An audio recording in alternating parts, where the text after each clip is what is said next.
what's up? This is Howard Langford, and you're now tuned in to Good People's TV. Yeah.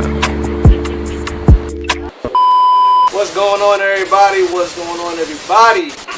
Thank you for tuning in today to Good People's Television with good conversation. I'm your host, Dan, and today I'm here with the street minister himself, the one and only. Yes, sir. What's Mr. up, Howard Langford. What's up, man? How you doing, bro? What's up, man? I'm good. How has everything been, bro? Bro, it's been a lot. It's been work, you know, so in all arenas, I feel like it's been a blessing to have the opportunity to work like that. So. That's awesome, man. That's awesome, man. I see you've been busy, doing a little bit of traveling, a little bit of... Everywhere, bro. How you enjoying it? It's a lot, though. It really is a lot because I work at the same time. Yeah. So it's managing the gift while also handling your responsibilities. Definitely. You know, so I'm married. So, of course, not neglecting the main priority, the thing that pays the bills, but also investing in things that's going to, I don't know, come back and be fruitful in the future, if that makes any sense. So. Newly married, right? Bro, yeah. How is that? It really is. Yeah, we cracking a covenant. I'm playing. But it's lit though. I really love it because I don't know. I feel like she everything that I'm not, if that makes any sense. Definitely. So I was already good on my own. I thought I was solid by myself, but when she came into the picture, she had a structure. She even at times where where it feels like arguments is really just that, pretty much breaking down barriers that you kind of built up within yourself of bad habits. You know what I mean? So all in all, I feel like since we invited God into the relationship, it makes the relationship much easier because you know what are good principles that she's standing on and you know what's bad. She don't bring nothing like, oh, let me go out with the girls or let me do everything that she brings to the table where we might have conversations just to make me better. So it's really a blessing. So you said arguments like to make you stronger? Bro, real life, yeah, like like I ain't gonna hold you, I'm gonna put my business out, but it's like making up the bed or little stuff like that in the morning. Like I don't like to do that. I like to go. I wake up. I get dressed. I'm trying to get out the house. Even this morning, I'm like, all right, I'm gonna wake up. I'm gonna go ball, and then I'm gonna come back, brush my teeth, and take a bath. Like brush your teeth, like that type of stuff. I'm like, why do I gotta do that? So, you gonna be in people's face. I'm like, all right. So little stuff like that, it just makes me a better man in general. Definitely. Because some stuff, it just made me a better man in general. So. I feel that, bro. Yeah. I feel that, man. Awesome. I'm sorry, what were you about to say? No, I was about to say it's just not petty arguing. We won't even argue, but it's not even petty discussions. So go ahead. I look at it, bro, as I don't even call it arguments, I call them debates. They really do be debates because we calculate. That's how educated people talk. Exactly. I'm scholar now. Yeah, I'm a debate with you. That's how I look at it, man. It's like I don't look at argument as like we gotta argue, like we need to be fussing, fighting, show each other head off. Like no, like we can have a civil discussion. We go debate this out. We gonna see who will win this debate. You know that's new terminology for arguments these days now. Debate. That's how the grown people used to say it. I would tell my mom like even Daddy was fussing. Like no, we was debating. Having a debate. Nah, that's something like that. That's simple, man. So a question I like to ask all my guests in every episode to basically help them understand who you are. Because I know who you are, but some people, may be new to this or whatnot. So if you don't mind explaining who, what, and why are you the person that you are today? Like what has driven you to become who you are, the man that's sitting in front of me right now? So I would say honestly, obstacles, so obstacles and character built within obstacles, created the man that I am today. Yeah. So, from the structure to the work ethic to, even planning, my friends and, my obstacles and the character within me, I feel like created the man I am today. So even me and you, we had a relationship for a little while. A part of my character is, just being observant and paying attention to every environment that I'm in. So even stepping into like the fashion arena, when I would people like you or like Blue or like Orland, mega hitters inside the area, and I would peep how you guys would move. I feel like just being a student, I feel like that's an obstacle coming in. If you don't pay attention, you're not gonna learn how to. It's not gonna translate well. You'll stay at level 1. So in every arena in my life, I feel like just being, I guess, a man of good character, good people, Yeah, you know, it made me who I am today. And from the music to the fashion to the ministry, I feel like in everything I just try to make sure I display the best qualities of what a person's supposed to do. Definitely, man. Definitely. And we're gonna go over all that music, fashion, everything today. So we're gonna have plenty of time to go over that, man. So you were born in basically church, born and raised in church, correct? Right. Coming into fruition now, how has that process helped mold you to become, you know, where you are as far as the street ministry? That's crazy. That's a good question. I would say, let me take some time to think about it. You're fine, bro. Take your time. So I feel like it was the foundation. You know, it says that, you know, he who builds his house on a solid rock, you know, pretty much it'll stand through any storm. And then when you build your house on sand, when the storms of life come, it's going to knock it down. So even for me, going throughout different trials and tribulations of being just growing into adulthood, those early lessons and those conversations that were instilled at a level where your mind is developing, I feel like it created a character about who I am today that allowed me to get through all of this stuff and made me a better man. I don't even know if I answered your question. No. So, I mean, no. So there's no. You asked. Oh yeah, you asked how did it help, right? Yeah. Well, you're basically. Yeah. Okay. So yeah, I would say it was kind of like a leash in a sense, like a leash where God will let you go so far, but He's not gonna let you go as far as you want to go. You know what I mean? Yeah. So that teaching was kind of like the leash that was stapled to a post. The post is in the Word. So even when I try to dabble in the, you know, selling a little weed, or I never got into gangbanging, or trying to finesse and never did scam it, but definitely was a little trickster. You know, I'll finesse you out your socks if you let me. But yeah, getting into all of that type of stuff, it was only so far I could go before I guess the Word would pull me back in. So. Now, like I said earlier, I grew up in church. You know, been here my whole life. You grew up in church, obviously. For some, not all. How do you feel as if the church can affect, you know, an individual, as somebody who can grow up and be in church their whole life, and as soon as they hit that college life or that adult life, it's like the gears just change. Like, what? You know, how do you feel about that? I feel like it's a part of life in reality. I feel like everybody has to go through their. A lot of people have to go through their prodigal son type moment where you go out there and you experiment, you figure out what's really for you, so that you have a true belief. Even for me, like being raised in the church, my dad would tell me certain things to do, but it was more so just character things, like walking into the room, make sure you say hi to people. I don't even like to talk, you know. So when I walk in the rooms and they say hi, like make sure you speak. That type of stuff will blow me because it's like, and it'll blow me because that's making me not be myself. But so things like that where you, I guess, go through a process of them trying, like the church trying to make you something that you feel like you're not.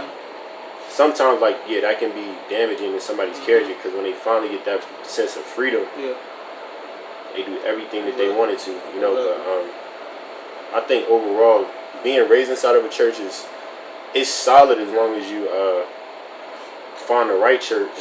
You know. I agree. And then you also really live out the principles. You know. Definitely. Like, you see so much flawed stuff inside the church that it draws a lot of people away. Even as a grown man, you know, I see stuff that is so flawed that it'll make me be like, dang, if I look at the people as if they're God, if I didn't have that type of wisdom where I knew God for myself, I would have ran right back to to the world. But because I had an encounter with God, you know, like a real one, it kept me rooted in times where it was hard. So, is that relationship with God the most important thing to you, as far as your faith? Oh yeah, for sure. Even now, you know, being like an artist, you know, there's a lot of temptation to just do stuff that the world does, you know, just to get ahead or, you know, make a name for yourself. But that priority of your relationship with God, you know, it's like a code, you know. You do certain things, you're going to break the code. And when you have a relationship with God, you don't want to break any codes that's going to make him look at, I guess, your character is any less than. So yeah, that relationship with God is my main priority, and then everything after that is secondary. So gotcha. I definitely yeah. I definitely agree. The relationship is the most important thing. Because if you do not know how to love him, how do you expect to love anybody else or anything else that you do in life? So I definitely can understand that and respect that, man. Yeah. Do you feel like that he has called you to be where you are right now in this position as a street minister? Yeah, it's weird. Even like when I first got saved in like 2018, I think King Von had either just popped or he was popping or something like that, but I remember I wasn't even in the rap at all. All my brothers was in the streets. All my brothers was in the rapping. But I was more so just somebody trying to get into the fashion arena. So I'm not even thinking about rap. I'm done with rap like 10 years ago. But even then I was like, okay, when I get known off the fashion, I want to be in the room with these rappers and tell them about, I don't know, just not things that I've been through, but just tell them about the what is it called? I guess where that path can lead, and then ultimately, what comes of it. So I feel like I even had a vision of me and King Von sitting in the room way before I started doing this joint. And he's like the representative of all the streets. You know what I mean? Anytime you think of something street related, rap wise, I think about King Von or maybe 2 or 3 other people. So I don't know. Unfortunately, bro passed away from doing street stuff. But in general, I feel like when I look back at the grand scheme of things, my overall calling, I feel like I want to save as many souls from that type of demise as possible. R.I.P. King Von, first off, man. Real life. Was he one of your favorite artists? It's crazy because I was saved and I won't even trying to pay attention to bro, but he has such a magnetic pull. That's how it is, man. That's how it is. That's how it is with me and Ye. Yeah, I love Ye too. I always have a love for Ye, man. No matter what, it's like no matter what he does, he can do like the dumbest thing. I'm gonna still have love for him, man, because he just inspires me to do so much. Like really, if there was no Ye, I would probably not be in the position I'm doing right now. So it's just like when we have these figures, and I'm not gonna say idols because I don't like to use the word idols. When we have these figures that we look up to, they really help us, structure ourselves to beat this, because we don't have that much of an inspiration when it comes to South 7 except for Pharrell, Pusha T, Timbaland, Missy, people like that, and they're not really here, so we gotta look up to these guys in order to kind of build us up, so you gotta like, Virginia's just so, when it comes to that kind of stuff, man. So starting off first, Nude and Color.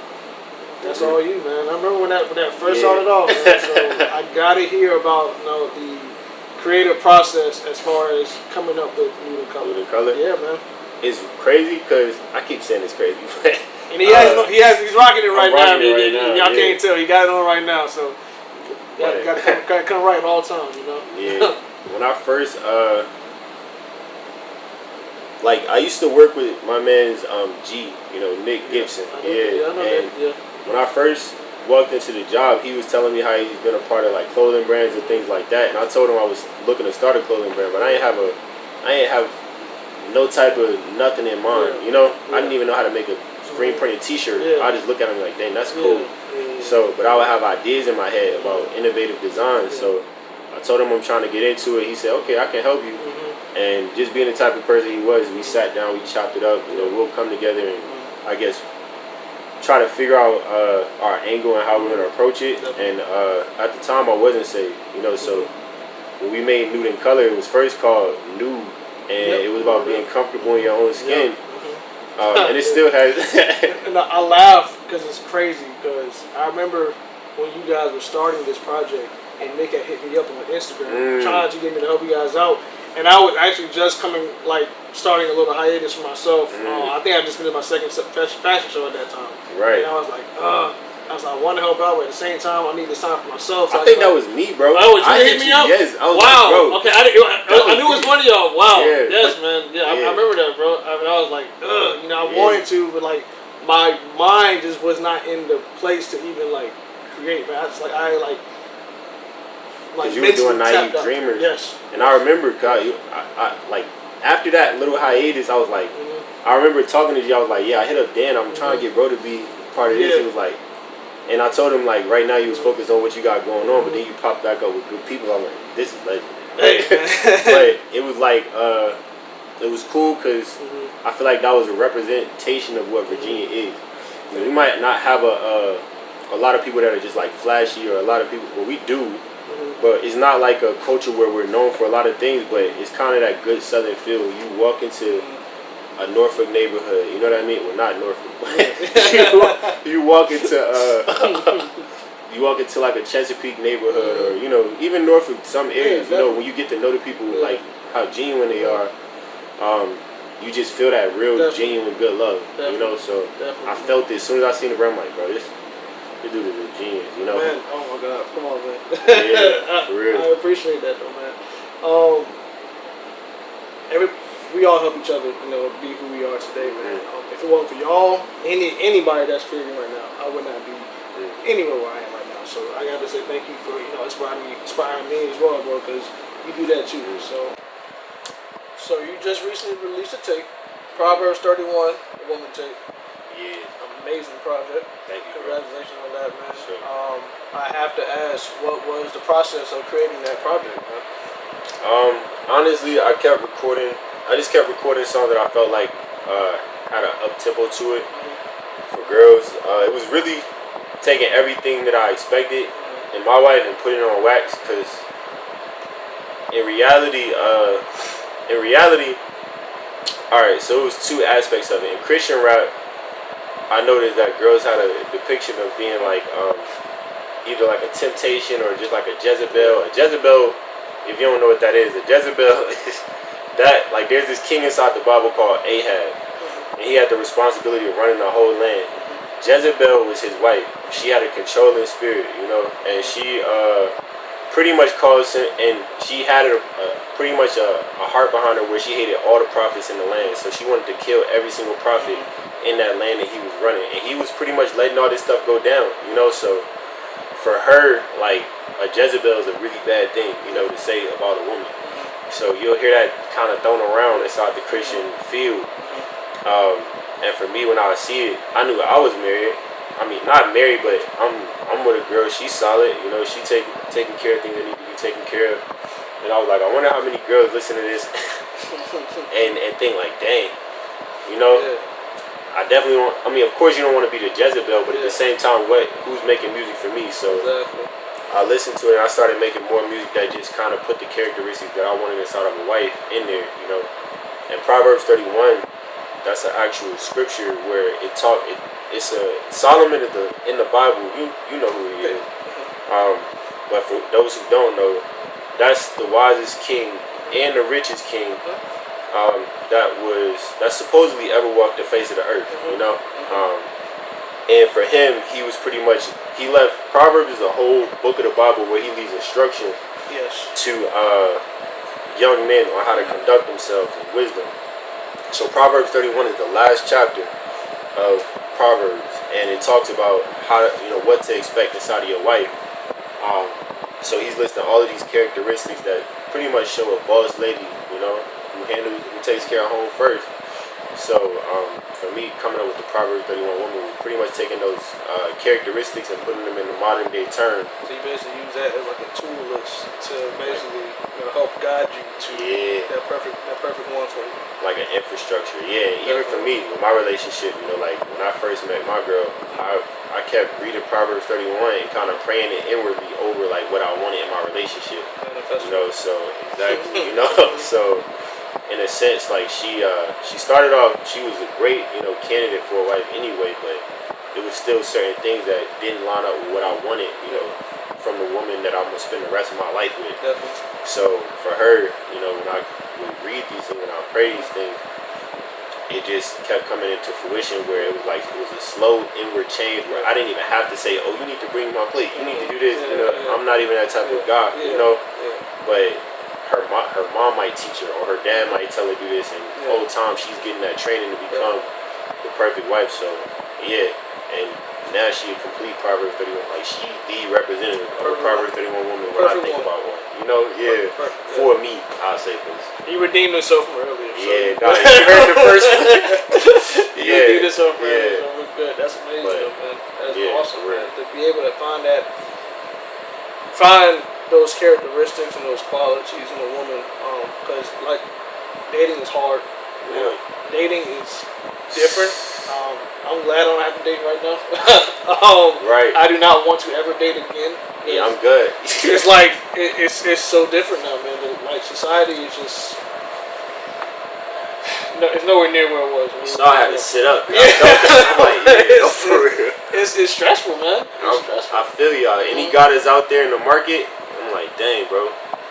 Keep your head up, man. It's gonna be alright. Would you say patience is key when it comes to relationships? Yeah, patience and like not being a what is it called? Like patience and a standard, you know? Yeah, a standard household. Like an expectation of what you want, you know? For me, I knew certain things that I wasn't gonna go for, you know? So for me, even with my wife, you know, at times it was like certain things she might ask me, like, can I do this? I'm like, no, you know, can I do this? But the fact that she asking still is like, okay, that's a good sign. She could have snuck out. That's none of my business. I'll see you later. Yeah, I found out a year later, like, dang, you did this. Exactly. Whole time she asking me things, and for me it was like a standard where it was like, okay, I'm not doing this, you know. So what are the top qualities you think makes like a strong relationship? A strong relationship. So with you and your wife, between like not I'll say for me and my wife, a strong relationship is understanding. You know, like, cause we come from totally different backgrounds. Like I said, for me, it's not really like this. I'm definitely not the streetest guy, but being raised in the streets, you get a different understanding on life. Definitely. And those things aren't necessarily completely true. And for her, she comes from a totally different environment, her own struggles. But for her, in order to even deal with me or deal with some of my bad habits, it takes understanding. You know, she had to try to understand because she wasn't born with it. She didn't go through the same things. You know, so and even for me, understanding some of her tendencies, understanding things that she went through, I really had to, because if I was just stuck on the way that I looked at things, it would have never worked, you know. So that's a big piece. Honesty is also another real big piece, because if you can't face up to the things that you're doing inside a relationship, at the end of the day, it can't work. Because you can at least, even if you make mistakes, you know, you can build on honesty. Definitely. You know, definitely. You get caught, you do something stupid, or you make mistakes. If they address you about it and you honest, you can build on that, because it's like, okay, I made a mistake. Where do we go from here? But if you lie and try to figure your way out of it, you can't do nothing. Honesty is definitely key. I learned that as a child, man. You know, you lie, it's not a real issue. You know, like just keeping that truth and just starting off with the truth, you'll have no problems. You know, after that, man. Just be honest. You can have problems. Like, you can have times y'all get annoyed and tired or whatnot, but being honest, that helps strengthen that foundation, like you were saying earlier. And that foundation is the most important thing when it comes to a relationship, especially a spiritual relationship as well. So I definitely agree with that. Yeah. So you're in a building right now where I grew up in. I used to play as a little kid in this room right here. This place, I hold this place a deep special place in my heart. But not only that, this building is legendary. Three people have been interviewed in this church. Like 3 people only. Wow. Outside of you is the Clips. What? Yes. That's crazy. So you got to pass the torch on, man. Now you make me feel like I gotta go crazy. Hey, man. Like, what? Hey, man. Yeah. No, that's really hard. And that's really what kind of started me to get. Actually, that's really where my creative journey started at. I'll never forget it. I was in this church. I was like, I think like 17, and my dad had told me that no Malice. Well, it was Malice at the time, that he had just given his dedicated his life to Christ. Oh, he gave his life to Christ that late? Yeah. He had just he wanted to stop rapping. He wanted to go clean, go Dutch. And a lady that went to my church, she knew him. She met him, and she witnessed to him. And he, gave his life to Christ. And she introduced him to my dad. And then him and my dad, they formed this bond. And when that came about, he asked my dad to do a photo shoot here with the church. Vibe magazine came through. Not only was it just him, but his brother came through as well. So I was able to be here with Push and Malice. That was my first time seeing like the Jesus piece and seeing the Louboutins and Mason Margellas. I'm seeing all this, and I'm like, bro, like this is, that was really my kick point start into getting in this arena, man. So God definitely puts things into fruition for you. He definitely, it's right in front of your face. I look at it as keys of life, and you gotta know and pay attention to when these keys are in front of you, because seriously, like you could go through something in your life as a child and as an adult, and just put them all together, man. They can really show you like, dang, this is the build of me. Right. This is I've been shown what I have to do in life, to be where I am, man. So, and I just look at that as us as creatives. You know what I'm saying? Yeah. How you feel about that? I was just about to ask you, do you feel like people that's like 45 and still trying to figure out what they want to do, they wasn't paying attention? No, but like, cause it's like,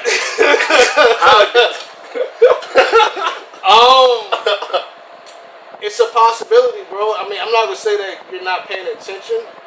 I believe that we get comfortable in life with where we are. Some people, and it's crazy because people tell me that, oh man, you can forget about that dream. You be working here for the rest of your life. You can be doing this for the rest of your life. You don't have to be stuck there. Like, you don't gotta subscribe to that. No, bro. Like, the dream never stops. I see people, make it at 45 years old. They start off, with their official creative careers, like way later in life, man. But we get comfortable. We work that 9 to 5. We work overtime, making $1,500 a week, 2,000, 2 bands a week. That's why working at the shipyard like I do is so scary. It really is scary because we get so happy. I was talking to a guy yesterday. He was telling me that he said, "You never gonna leave here, man. Like that money too good, man. We start making $2,000 a week." I'm like, bro, like it's not even about the money, bro. It's about the happiness. Right. It's about my peace of mind. Because you can work, I can make all the money I want to, but I promise you, it's going to drive me crazy. And the purpose, when you got a purpose, I heard Miles Monroe say this one time. He said, "Purpose, it yells from the inside of you, and no matter how much you try to drown it out, it just gets louder and louder and louder." Yeah. And when you have a purpose like that, that's bigger than you. Definitely. No matter how much you make in an hour, you can't get that out of you. You can't, bro. Yeah, it was so loud. I make decent money even now. But it's like the fact that I'm selling my life. Because I'm like, dang.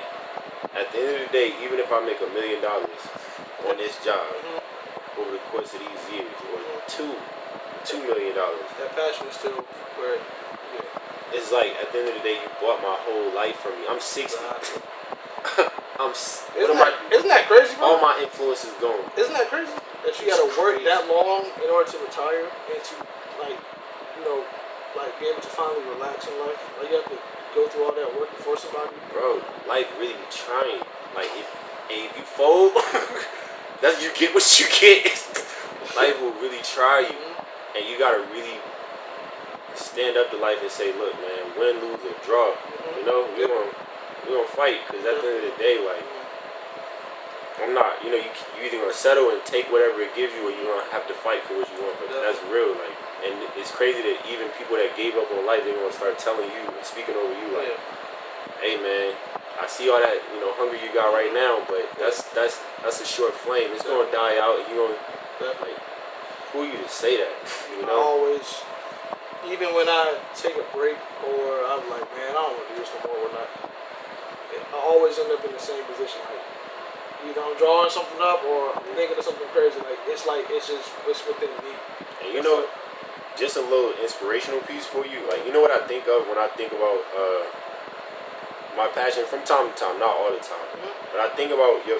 Well, not it's probably not even your first brand, but the brand that turned me on to you was. I think about the name and how powerful that name was. Naive Dreamers. You know? Yeah. That's a lifestyle. Yeah. Yeah. Naive Dreamers. You know? People will try to box your dream in. They'll try to tell you, like, okay, this dream has a limitation. Coming from the 7-5, how are you going to be, how is Good People's going to be, you know, a streetwear brand that spreads across the whole world? You know, how is Good People's, you know, interview, how are you going to get people like Jay-Z or, I don't know, Pharrell or Justin Timberlake on this platform? You know, like, they'll box it in. You're asking me right now, or you're just saying? I'm just saying they will put that, like, if you allow them to, they'll put that, they'll put that brand on you, like, okay, because you come from an area, well, just based off of how it looks, based off of logic, basically. You have to be able to dream past logic, you know, in order to have a vision that's bigger than your circumstance. That's really what it is, you know. I agree. Your circumstance will really lie to you and tell you can only go so far, and your circumstance will paint a whole picture that looks real, and really only faith can take you out that box of reality, you know. So, how strong is your faith?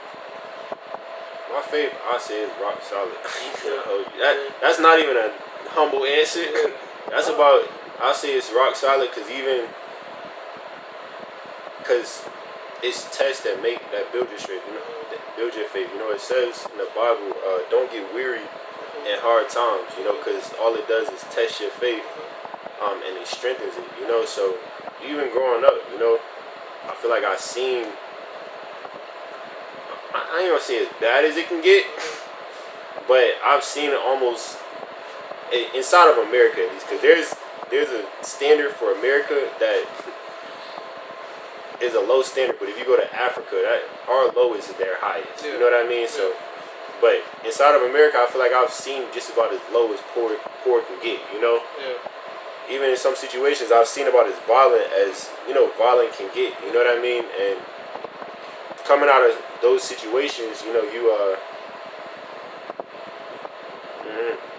it really just builds your faith. Like, if this didn't take me out, if I didn't die from this, then really only God can stop my purpose. You know, He can only stop what I got going on, and it really builds kind of like a magnetic, I would say, aura around you, because that faith is contagious. You know, people start to believe in it. So when you walk in the room, people can just tell, you know, they can feel your spirituality.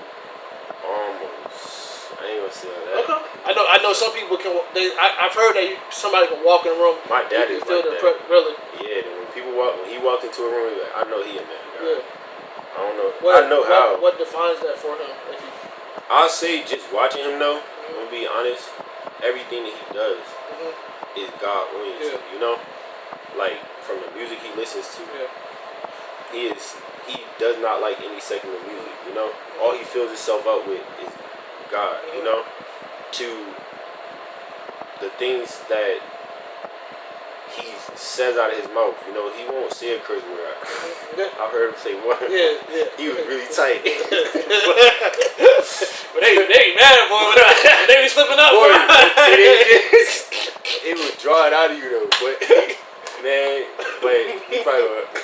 he ain't even gonna be mad because he's real, you know. Yeah. But at the end of the day, like, he don't drink or smoke, you know. And I feel like every single thing that you do in life, whether you say it or not, it speaks, you know. When somebody walks into a room and they a pervert, I can almost tell, you know, you can walk into a room and I can see that vibe. Like, you can just feel the vibe. Stay away from it. Yeah, exactly. Somebody walk into a room, they a jack boy, no matter how much you trying to hype me up or something, you only gonna get so far with me because it's just an aura about you that you can feel the intentions, you know. So when you walk in the room, say it's a party going on, you and your wife walk in, what is the first thing that I'm gonna think of when you walk in, when I see you? That's a real street minister.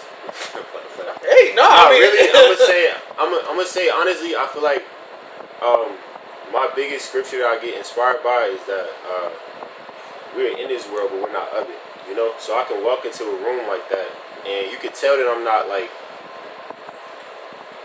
too much inspired by what's going on, but I will be in that room just for the fact that I'm in there. You know, and I'm in a much better place to reach you inside of that room than I am inside of a church house. Everybody in here knows Jesus. You know, I'm never gonna introduce somebody into Christ inside of this place, but if I walk into an environment where 99% of people do not know Jesus, I don't even gotta preach. You know, I don't have to tell them, oh, you need to get saved. 9 times out of 10, you talk to somebody long enough, they're gonna tell you an area where they're lacking. And if God provides fullness in every area of life, all you got to do is provide that fullness, and that's the foundation of ministry. So I like being in those rooms because a lot of times I'll blend in. Yeah. But if I pull you to the side and talk to you, a lot of times you tell me the situation or what you're going through, I'm gonna have an answer that's not in line with the way that everybody was thinking. Yeah. So definitely. Is it hard for you to live your life and still follow the standards of a Christian? Does that make sense? Does that question make sense? Elaborate a little more. So, I guess what I'm trying to say, living like the life of us as creatives, you know, we want to express. Creativity can go a long way as far as you trying to express yourself. Do you feel as if it can be? There's a box you in, I guess, is that a better way to say it? Does Christianity kind of box in your creative process and ideas? Nah. I told my wife like this when I first met her. Because like I said, she was saved and she knew God, but it was just habits that, you know, I think that we just worked through. And even for her, like, I gave the depiction of the what is it called? The Garden of Eden. And God tells Adam and Eve, every single tree inside of that, you know, everything inside of this whole land is yours. Just do not eat off that one tree. And what Satan did is he told him the one tree, literally everything else is yours. The one tree that God said not to eat off of, that's going to be the one that gives you everything that you want. You know? And for me, when I got saved, it put it into context that God literally gives us free realm to do everything that we want, almost, in this life. You know? But, and the playground is almost limitless. You know? But everything that he asks us to stay away from, borderline is built to destroy us. You feel me? So, when I decide, okay, I want to get into the music, you know? I can still say almost whatever I want to say. You know what I mean? I just can't condone nothing that's going to kill you. You know? I can't go out there and say I'm shooting it out with my ops because guns shoot both ways. A kid that he can hit his ops, but he can also get hit. You know? And that's a line of like wisdom where it's like, okay, God literally will even allow you to defend yourself. Look at David. If you read David's story, David was a real hitter. You know, David took out 10,000, thousands of enemies within God's authority, but it was for God's name, you know. Now, of course, I don't think, he wants us doing that now, but you look at the fact that it was necessary at that time, and that means that the only realm in which he doesn't want you doing it is when it's out of context. He wouldn't want David to just go up to a man and kill him. You know what I mean? Because there's no purpose in that, you know? But there were some things that actually needed to be eliminated, and it was directly associated with a certain people group, and the only way it was going to get done was through David, you know? Also, again, sex. That was my biggest thing that I thought about when I had my wife. It was like, okay, context of fun. We think, okay, promiscuity, getting out here and having sex with as many girls as we can. That's how you find that pleasure in life. They don't tell you after you have sex, half of the girls want to have a real conversation that you don't feel like having. They don't tell you after you have sex, you might actually want to have a real conversation. You want to get to know somebody, and they're not ready for that. You know, it's all types of things. We're being tied to that sex outside of his covenant, where you lose part of yourself. But if you do it within his covenant, you have as much sex as you want. It's as good as you want it to be. You know what I'm saying? And it's not even like and at the end of the day, it's no bad feeling about it, because you wake up and you know, okay, that person's here for me tomorrow. You know what I mean? So, and that's in every arena in life. So I think that when it comes down to being a Christian, if you, like, the picture is going to stay the same, but if you change the frame that you look at it through, you'll realize that it's nothing changed. It's just the fact that the frame changed, the way that you looked at it, you know, changed. So, was temptation hard for you to steer away from, like in the early stages of your bro? That junk is still hard, bro. Especially with things like Instagram. It's like ever growing. That junk is hard, bro. But at the end of the I said that too fast. No, it's at the end of the day, it's real. You know, like, I got homies that saved, but at the end of the day, like, we'll talk, and they'll tell me, dang, bro, I slipped up, I messed up and did this. You know, there's nothing wrong with that. It's life. There's nothing wrong with failing and messing up. Right. Just as long as you acknowledge the fact that, you know, hey, I slipped up. You know what I'm saying? Right. And even in, like, and I'm gonna be a real preacher, but even in Romans, you know, he talks about Paul talks about Rome, and he said that God, they kind of are in a position that America's in. I ain't finna hold you up, but basically it was like, you did everything that you wanted to do, so much that I gave you over to yourself, and pretty much I gave you a reprobate mind, you know. So that means a mind that won't turn away from what you're doing, you know. So pretty much, you have the opportunity to be like David, where, okay, I made a mistake, I acknowledge it, and my sincerest intention is to not see how far I can take this thing. I really want to turn around from it. And then you have some people that make a mistake, and their sincerest intentions is literally to see how far they can go on that line. They don't have no intentions on turning back, you know. And I think the difference is when you. For me, when I found Jesus, it pretty much just gave me that strength where everything that I wanted to turn away from in general, it was like a second wind, you know, where it was like, okay, I'm actually able to now, because I got a higher strength than myself. We all born into the same world, so. Exactly. We're all born into the same world. Do you believe that the world that you're born into, that you have to stay in mentally as a Christian? Because it's every week. I don't know why I've always came back to this conversation, but we have come to this conclusion that in order to stay happy within the world that we're in today, we have to build our own world within this world. I love that. Yeah. You know what I'm saying? So how do you feel about that? As far do you feel like you have to do that? Could you do that? With your religion and your spirituality? Yeah, I feel like what we're talking about is called a niche. You know, it's an area where it's a specialty that you're designed for. You know,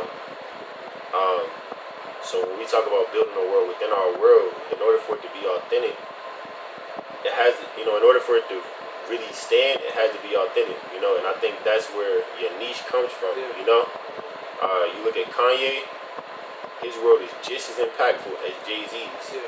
Two totally different fan groups, you know what I mean? Two totally different impacts that are equally impactful, but they both come from a real background. Jay-Z, slinging dope on the, on the streets of Brooklyn. Awesome project. You know, exactly.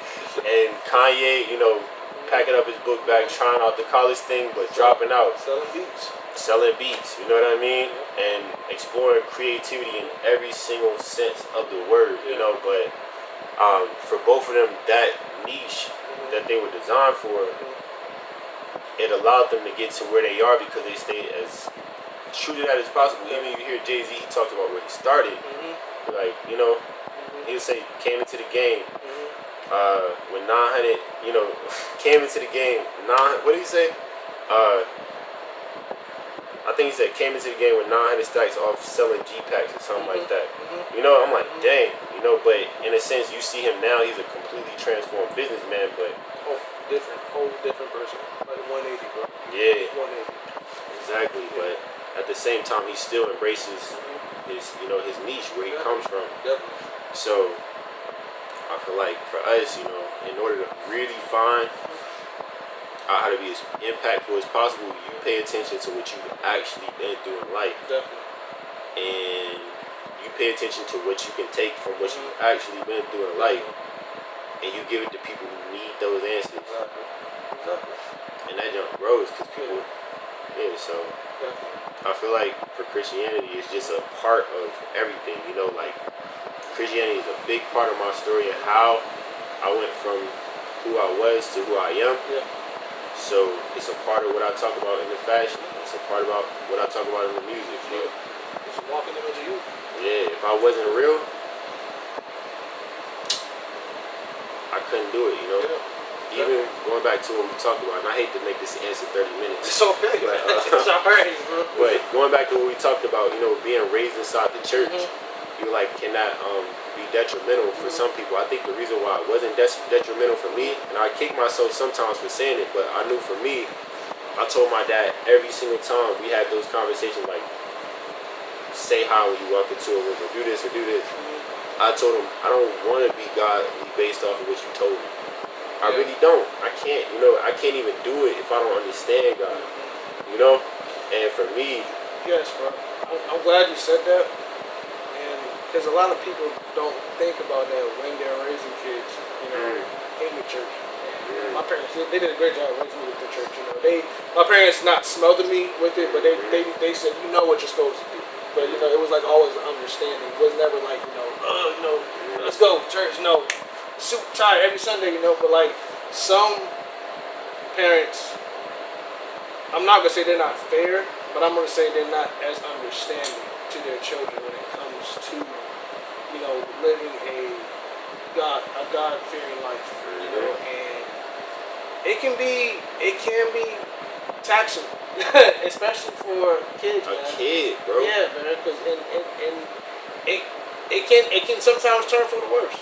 You know, sad to say. You know, I see a lot of people that have grown up in church that are at the opposite end of the earth right now. You know, and you know, it's freaking like Trippie Redd said he grew up in church. Did not know that, bro. Olo said did not he grew up in church, and I don't know. You know, like you can just see it. It's not even like that's not even a judgmental statement.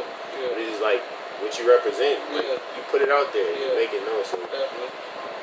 But again, I don't even look at him as if he's wrong. I look at, you know, it says there's no bad students, there's only bad teachers. Definitely.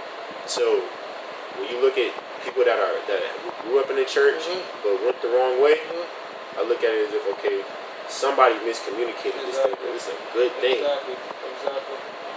They made it seem bad. Exactly. So as far as Christian rappers now, what do you think about the Christian rap game? Like I guess the top tiers, like Xavier, Omar, and Lecrae. Like, how you feel about that genre? I like it. I mean, I feel like it's progressing. You know, it's kind of like, you know, when rap first started, you had I don't know, people talking like red fish, blue fish, one stick, two stick, whatever, like dumb stuff. And I feel like it was a simplicity to it where it was really only going to cater to people that understood it. But now you look at rap as a general, as a whole.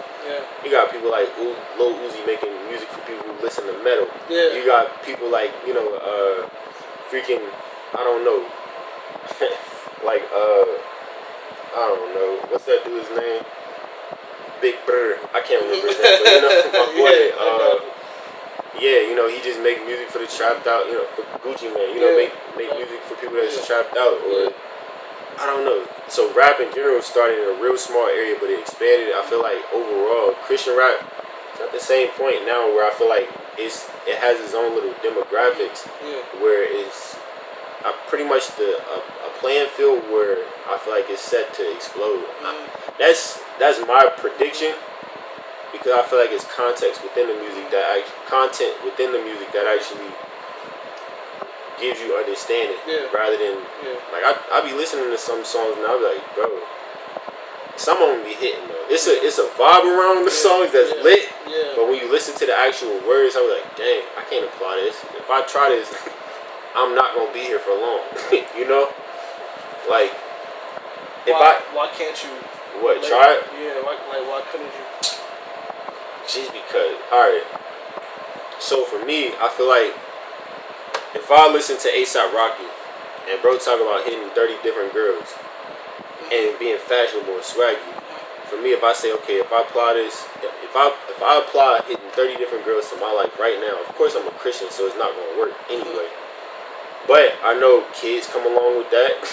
I know heartbreak comes along with that, whether it's for the girl or for me. Or if I listen to what's this called? Pooh Shiesty. You know, and bro talk about, you know, I don't need security in the club, you know. I got my own fire, I don't need security in the club. I'm like, I don't need security in the club. I'm like, okay, I shoot somebody. Now I gotta spend 50 bands, you know, fighting a murder. Or, you know, even if I shoot him for no reason, you know, if I shoot him and I have reason, I still gotta fight the murder. That's extra money that I didn't even have to spend. Like, knowledge just tells me when I'm listening to this music, I'm like, this junk don't lead nowhere. To debt, but the debt, death, or jail is only, you know, or, debt even with kids, you know, like having sex with all these different girls. That's debt.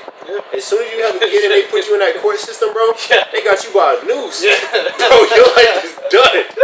They got you literally hung like that. The way that court system is built for us men, no matter how what you're doing in life, no matter how good your intentions were towards the woman, at the end of the day, by the time you have a kid, it's not like it's always her word, because judges can see when, you know, something is off, but at the same time, just based off the rap that you get being a man, it's really hard to plead your case that you got the best intentions for your kids.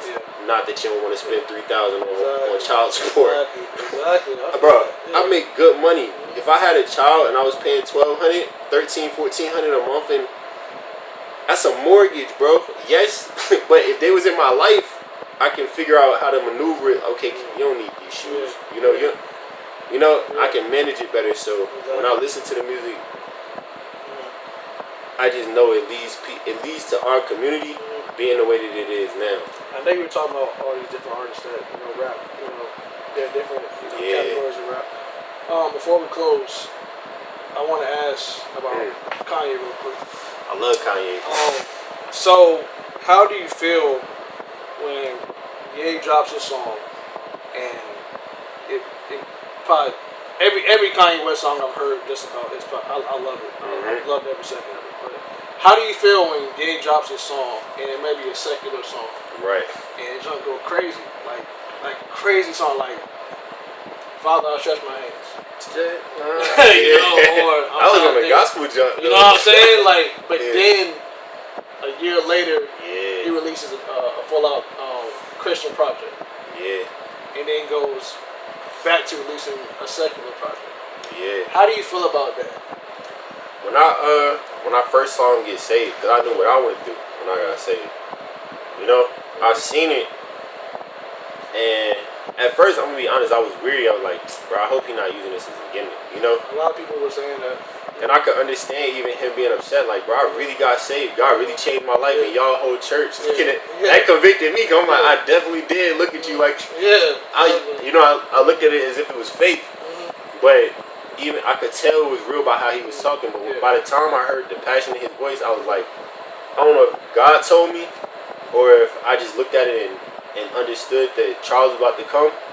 But like I said, you know, for me, when I got saved, I knew I've been through pretty much a lot of stuff, you know, and I knew for me it was building character. You know, I just can't lose my faith, you know, because I know God is real. But for him, I knew for him, being saved is one thing. He's bragging about how he got $65 million back in taxes. His wife loved him. I'm like, dang, it can't be this good for long. Cause I know how, like, when you play inside, when we're inside. If I looked at this as if it's battleground, if I know right now I'm in the enemy's territory, and in reality, you know, like a lot of these blessings and stuff come from playing the enemy's game. I'm like, dang, it can only last but so long. So when his wife left, I was like, dang, that's hard. And I really was praying, like, bro, I hope he keep his faith. Cause I know that's gonna be hard for any believer. Me, I'm putting my faith. I'm saying, close on Sunday. You my Chick-fil-A. I'm putting it out there. You know, I'm standing on it. You know, I'm saying, pray for my family and all this. I'm really standing on godly principles. And for me, as a new believer, I believe God was supposed to give me everything that I desired. So for him, when he's talking about the blessings, he's talking about the 65 in back. He's talking about how his wife is so bad and all this. I'm like, dang, I can see myself in the statements. I'm like, dang, God really gave me everything I desired. But what happened when he takes it away? So when he started losing it, I kind of was like, okay, I was prepared for it. I'm like, he could either really be solid and, you know, make it through this, which I can even admit for me, my wife left and started cheating with Skeet Davis. I'm a gay fan, so I'm gonna call him Skeet. But come on. But no. But if my wife left and he's taking pictures in the bed with a comedian, you know what I'm saying? I'm like, bro, that's hard to see. It's taxing, bro. Just imagine waking up and seeing that, bro. And then people, like, they always say, I don't know how he had the way he do. I'm like, bro, he going through life like how we going through life, bro. The hardest, like, you cry over your rent. It's $1,200. This man has manufacturing companies with millions of dollars worth of rent. You know what I'm saying? And he has the same battles. You know, if his income slow up, at the end of the day, he said whatever he might say about Jews, and now all his income is gone. His wife out running around the whole city with whoever, and you just gotta go through that. Again, it's just like, and I'm not gonna compare too much stuff to being street, but it's like you see somebody get jammed up and have to face charges. You know, it's a way he could go. He could be solid. Now that he in the seat, or he could really just stand on what he believe in, and it's really just a tested character. So for him, he had literally the biggest testimony coming from where he came, but that also came with the biggest adversity. So it's not surprising. It's not even disappointing. I just I don't know. I pray that bro get back on. I pray that God give him another opportunity, to get back on track for real. Definitely. I tell him it's hard. I watched it and felt for him. Yeah, man. Definitely, man. I believe that everybody, I believe that we all like Kanye. We're very similar to Kanye, bro. People do like, no, I'm not, but yes, you are. You believe in yourself, don't you? You believe in yourself. You're gonna go through something. You're gonna go through trials. Like Kanye is no different than the average man. Cause even me, when I got saved, I stood on the word for a good 2 weeks. I folded. I'm not gonna tell you how I folded, but I folded. I wouldn't even say 2. I don't even think I lasted that long. I probably lasted 3 good days coming into Christianity before I folded in sin. And even that, it took me off a high spiritually, where now instead of it just being a high with you being with God, it's more like you're just in a real world, a relationship. You have to, like I said earlier, you got to know when to take accountability of yourself, and know when, falling short. I'm not saying that. When I say this, I'm not saying fall short all the time. Do it on purpose, and I don't like when people give themselves grace and falling short. You felt that? Now you're making it happen. You know what I'm saying? You're making it happen now. You make so I did it last time. So let me go ahead and do it again. Like, no, it's not that. But accountability and knowing when you're doing wrong and knowing that you're not supposed to do wrong and working on yourself every day to work on those. Those fields of temptation and the life of sin that you know that you're not supposed to live, but just having that awareness of knowing that you're not supposed to be there, I look at that as a first step, you know. But I know I'm not going on topic, but you know, just, no, good, bro. Yeah, just really being accountable is the most important thing when it comes to that, and that's the first step. That's all I'm trying to say. Just like when we talked about building a relationship, we said what's one of the main, what is it called? What's one of the main things that you need to have a good relationship? Honestly, if I go out to the club and I dance with 4 girls and I'm caught in 4K, and my wife be like, "What is this? What made you go there and do this?" If I tell her, "Oh, we had a rough week. I really folded, you know. I can't even imagine, you know, I really didn't, looking back at it before you even found out, I was sorry about it, you know. I still got to eat it. I still made a mistake, but at least it's not like, I'm not like, no, that ain't me. You got some dudes. They will lie. I promise, that's not even me. He just got the same face as me. He must know Daquan too. Bro, I've seen it. I had people call me, be like, literally texting the phone, be like, "Hey, bro, you gotta tell my girl that was you. You was using my phone, bro." The text is in the phone. Like, dang, yeah, that was me though. I was using bro phone before I knew crack. You know, so it's like, but you can't build on that. Exactly. You know what I'm saying? At the end of the day, she know. Exactly. And for me, if you make a mistake, I know God. No matter what, if He wants a relationship. Exactly. So if you out there and you lie, if you say I didn't lie. Or you say, "Oh, it's not that big of a deal. It's a little white lie," or that's just who I am, or that's how I was made this way. At the end of the day, it's really not too much that you can do to build on it because there's no acceptance that I need help. You know, when you accept, okay, I was built this way, but I need help. Then it's like you taking it out. You can't fix yourself. We all know that. I couldn't fix myself, so when I got fixed, it was because I literally was at my lowest of lows, and I told God, I'm like, "God, if you don't fix me, bro, I'm probably done."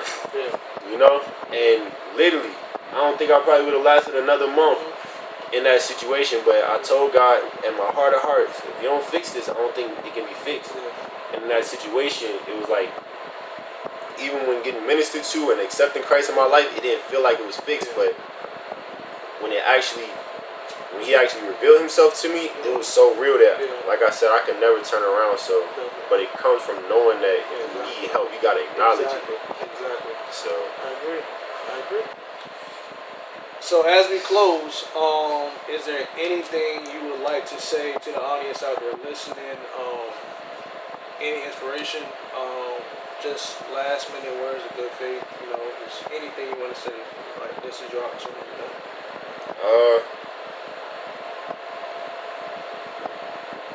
I say keep God in your life, you know.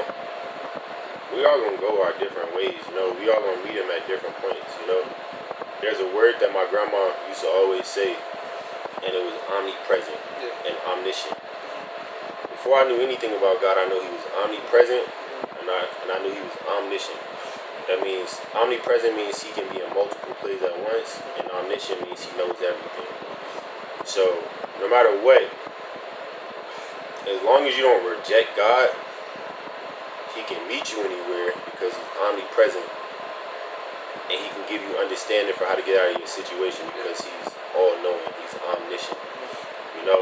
So keep him in your life, and he'll meet you exactly at the time that he needs to meet you. I can't agree more. I want to thank you for coming on set with me today, bro. This was definitely a nourishing, spiritually nutritional conversation that is definitely needed on this network. I want to say thank you. I thank God for you for coming through and just conversing with me today, bro. It's an honor. It's an honor to have you, man. Seriously, real life. I'm telling you, and let's not make this the last time. I want you to come back. Say that. More knowledge, more gems, everything. But we're not done. We're about to go ahead and switch gears a little bit, and you're going to perform a little song for us, right, off of Proverbs 31? Yeah. All right. So y'all stay tuned. Everybody get ready as he performs one of his hits from Proverbs 31, Woman Take. We'll be back soon. All right. performing from his new album, Proverbs 31, Woman Tape. Ladies and gentlemen, Mr. Howard Langford.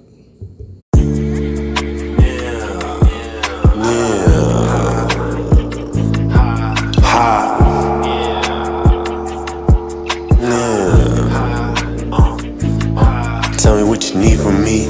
Tell me what you want from me. Tell me what your world look like. Tell me what you want to be. Tell me where you been in the past. Tell me where you tryna go. Tell me what you know about God. Tell me what you wanna know. Tell me what you need from me. Tell me what you want from me. Tell me what your world look like. Tell me what you want to be. Tell me where you been in the past. Tell me where you tryna go. Tell me what you know about God. Tell me what you wanna know. His love is big, girl. His plan is big for you too. I know that you approach them boys and only rode a Honda Cool. I know the truth, of course, them boys and only tasted chicken stew. I know that you question your worth cause they know what to do with you. Dang, I know you want something new. I know you fed up, tryna stack your bread up to touch the roof. Won't put no man up above the plan. He's destined for you. That charm is stirring. I know you heard him, but playing it cool. Dang, I'm tryna carry you. Won't weigh you down, no ma'am, that's just something I can't do. Won't weigh you down, I'm tryna clean that crown on top of you. Won't weigh you down, I'm tryna put a smile inside of you. Girl, let me confirm your worth, cause I know ain't nobody showed you in a while. And when you think about me, I know that you crack a smile. I hope it's worth your while, I hope it's worth my while. Cause I might wait around for a while just to see what you do. I pray to God for a chance, ain't no way I'm gon' lose. I seen your style at first glance, it's something different about you. My inner child tell the man in me that I need you, I need you. Tell me what you want from me. Tell me what your world look like. Tell me what you want to be. Tell me where you been in the past. Tell me where you tryna go. Tell me what you know about God. Tell me what you wanna know. Tell me what you want from me. Tell me what you wanna be. Tell me where you tryna go. Tell me what you wanna know. Yeah. All my emojis, man. My men of God. And my WOGs. Get your faith up, get your money up. Preach the word and stay out the way. My minister. Ha!